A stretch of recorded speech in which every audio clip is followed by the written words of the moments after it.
You are standing in your kitchen, carefully measuring out a scoop of premium kibble, or perhaps meticulously preparing a fresh meal for your companion, convinced that you are providing the absolute best for their long-term health. You look down at their wagging tail and bright eyes, assuming that because they are physically fed and sheltered, their spirit is thriving. But if you could peel back the layers of your dog's cognitive reality and look into the ancient data-starved corners of their brain, you would realize that you are inadvertently committing a silent error that is slowly eroding their psychological well-being. This isn't about the quality of their food or the length of their leash. It is about the sensory deprivation of their primary window into the world.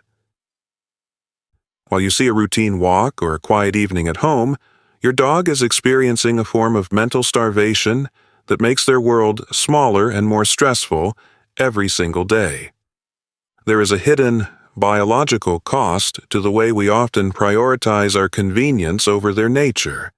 And once you understand the scent debt they are accumulating, you'll realize that the biggest mistake you're making isn't something you're doing. It's something you're stopping them from doing. Think about the way you feel when your internet connection drops, or when you are forced to sit in a windowless room for hours without any information from the outside world. You assume your dog is happy just to be out and about with you. But the twist is that for a dog, a walk isn't just physical exercise, it is a news cycle for their nose. The most common mistake owners make is the hurried walk, where we constantly tug on the leash the moment our dog stops to sniff a patch of grass or a telephone pole. You assume you're being a good leader by keeping them on track and moving forward. But what is really happening is that you are essentially blinding them. To a dog, sniffing is the equivalent of reading. Every scent is a complex narrative that tells them who was there, how they were feeling, and what changed in the environment. When you pull them away from a scent, you're ripping a page out of their book mid-sentence. In psychological terms, this leads to cognitive frustration. They are physically moving, but their brain is starving for the data it needs to feel secure in its territory. It is a moment of profound sensory denial that reminds us that while we live in a world of sights, they live in a world of smells. And a dog that isn't allowed to sniff is a dog that is living in a perpetual state of information blackout.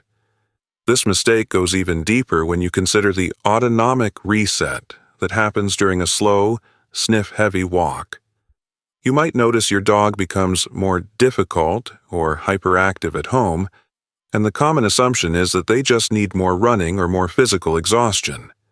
However, what is really happening is that their nervous system is overheated from a lack of mental decompression.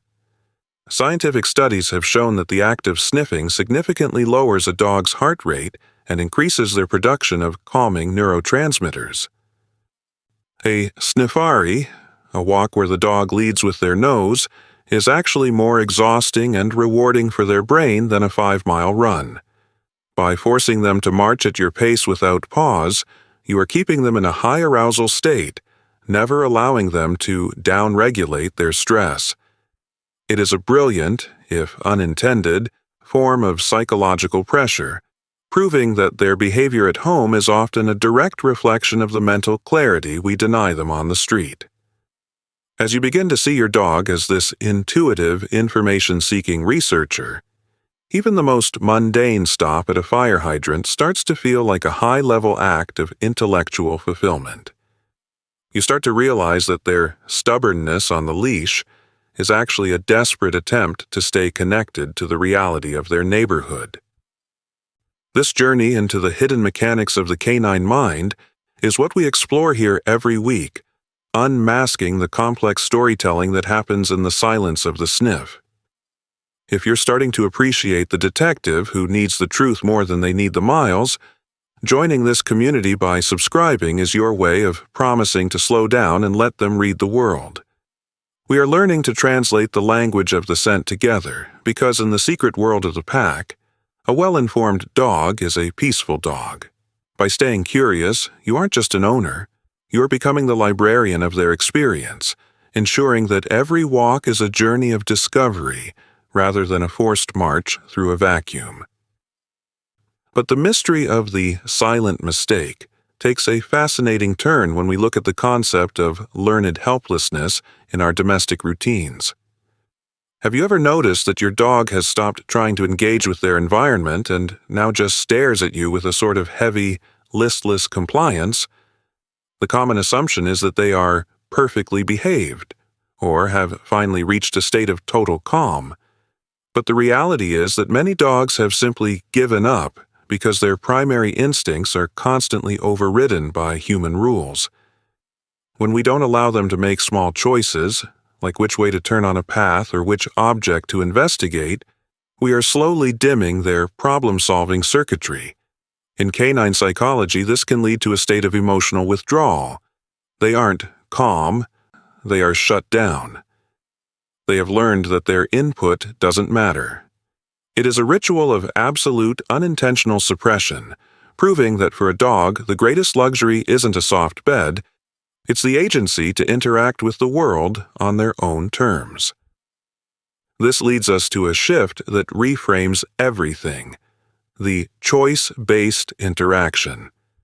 You might think that by controlling every aspect of their life, you are providing structure and safety.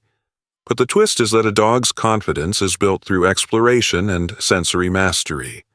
When you allow them those extra 30 seconds to investigate a new scent, you are providing them with intellectual sovereignty. You're telling them that their perception of the world is valid.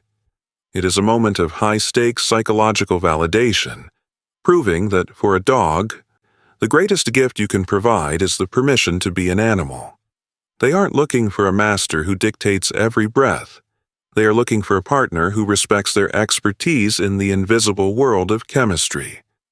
The powerful insight that reframes everything we've discussed is the realization that your dog's happiness is a rejection of the mechanical life. In the end, we have to ask ourselves, why do we treat their walk like a chore to be completed rather than an experience to be shared? The answer is that your dog understands something we often forget, that the quality of a life is measured in the depth of its connections, not the speed of its progress. They don't see the sidewalk as a path to the park. They see it as a vast, shifting archive of the soul. Every time you pause and let them dive into a scent, you are reinforcing the idea that you are a team that values each other's perspectives. It is a ritual of absolute, unshielded respect. When they finally look up from a long sniff and trot toward you with a relaxed, open-mouthed grin, they aren't just done. They are satisfied that they have successfully checked in with their community. The true emotional depth of this behavior reveals itself when you realize that your dog is the only creature on earth that will spend its entire life trying to see the world through your eyes, even when we refuse to see the world through their nose. They spend their hours adjusting to our schedules, our homes, and our rules, often sacrificing their most fundamental needs just to fit into our convenient lives.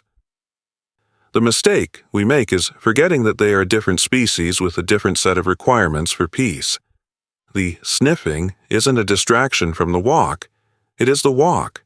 It is the behavior of a creature that knows that the more we understand our environment, the safer we all are. When you finally understand that their pauses are actually a high-level act of psychological maintenance, your relationship changes. You stop seeing a dog who is slowing you down and start seeing a friend who is taking it all in. In the end, we have to recognize that your dog is the only creature that will treat a singular patch of grass like a library of the ages. They don't care about your step count or your schedule. They only care about the truth of the scent. They are the silent partners in our outdoor lives, the ones who believe that every day is an opportunity to learn something new about the world around them. They aren't just pets who need to go for a walk.